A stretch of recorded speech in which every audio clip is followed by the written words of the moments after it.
are voting for the first time and they believe, rightly or wrongly, that their candidate must be declared the winner. And I think that is what is going on. Whether you like it or not, our candidate must be declared the winner. And that is not what election petition tribunals are all about. The Presidential Elections Petitions Tribunal trashes Atiku and Obi's petitions against Tinubu for lack of merit.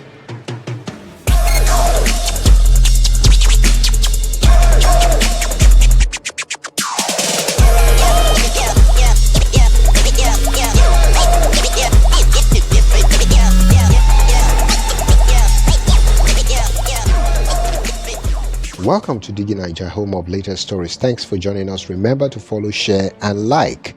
Remember to also comment in the comment section. The Presidential Election Petitions Tribunal has struck out several paragraphs of the petitions presented by the People's Democratic Party's presidential candidate in the February polls, Atiku Abubakar, to nullify Tinubu's victory as announced by the Independent National Electoral Commission. Also, the tribunal rejected and discountenanced exhibits, including witness statements tendered by Abubakar to substantiate his allegations of electoral irregularities and malpractices at the last presidential election. Delivering judgment in some objections argued by Tinubu's lead counsel Wole Olanipekun SAN, Justice Moses Ugo held that several parts of Atiku's petition could neither stand nor survive, hence he is incompetent. In a similar judgment meted to presentations by Labour Party's Peter Obi, the court held that Abubakar failed to provide several facts fundamentally required to support his petition. Inter alia, the court said the PDP candidate failed to name the places where ballot boxes were snatched, the ways and manners the BVAS machines were manipulated, and specific polling units where the alleged malpractices happened. The petitioners were unable to establish their assertion that the first respondent is mandatorily required to electronically transmit the polling unit results to a collation system. The first respondent, on the other hand, has adduced unchallenged evidence that apart from the ANEC IRF portal, no collation system was established by the first respondent, to which result of the presidential election must be electronically transmitted for collation. It is therefore my finding that both the Electoral Act and the regulations and guidelines provide for manual collation of election results, and the electronic transmission to a collation system apparently introduced by the first respondent in the regulations and guidelines are not mandatory as contended by the petitioners herein.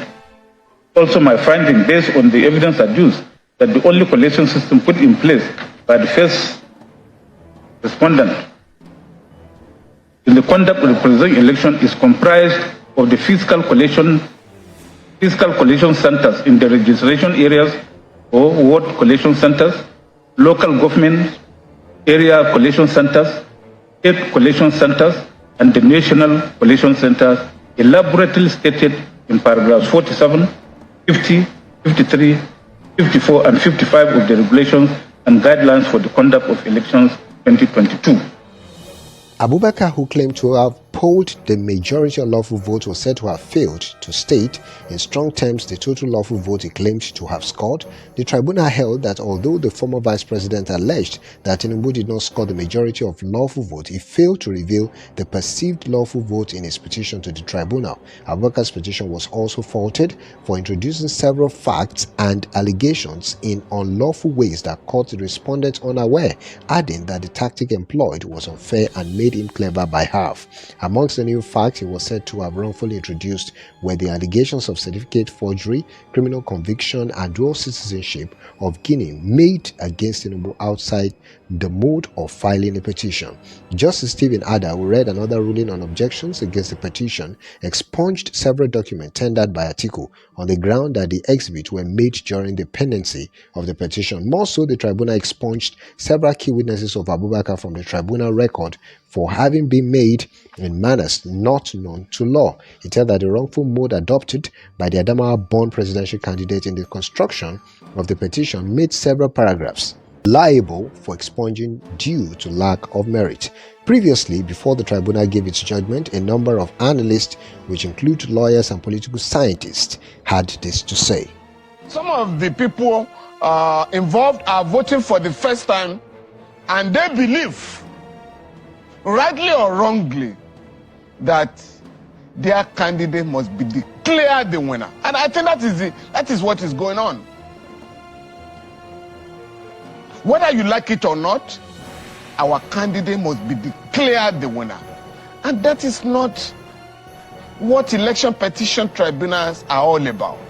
It is for them, the justices, to look at the evidence adduced by the parties, apply the law, and give a decision.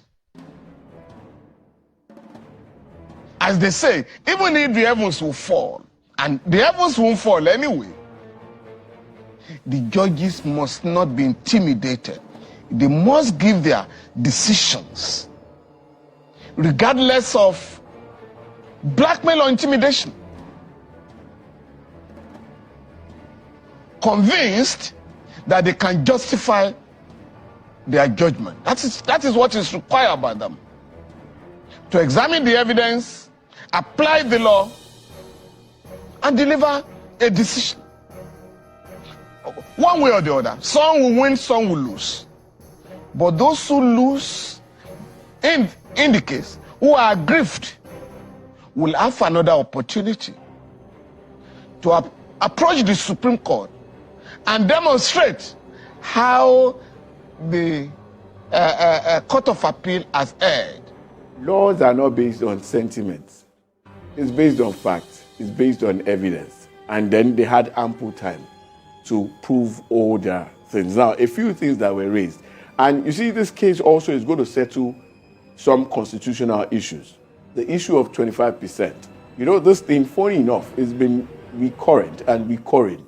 You remember 1983? It was Aulo and Shagari, Richard Akijide coming in, the 12th to 3rd, was the actual, position. Now, this time around, based on the 1999 Constitution, it talks about 25% in 2/3 of the states and Abuja. Now, so the court is going to help us to actually put paid to that issue of ad. Remember to always like, share, and comment. Follow us for more breaking stories. Thanks for watching, and bye for now.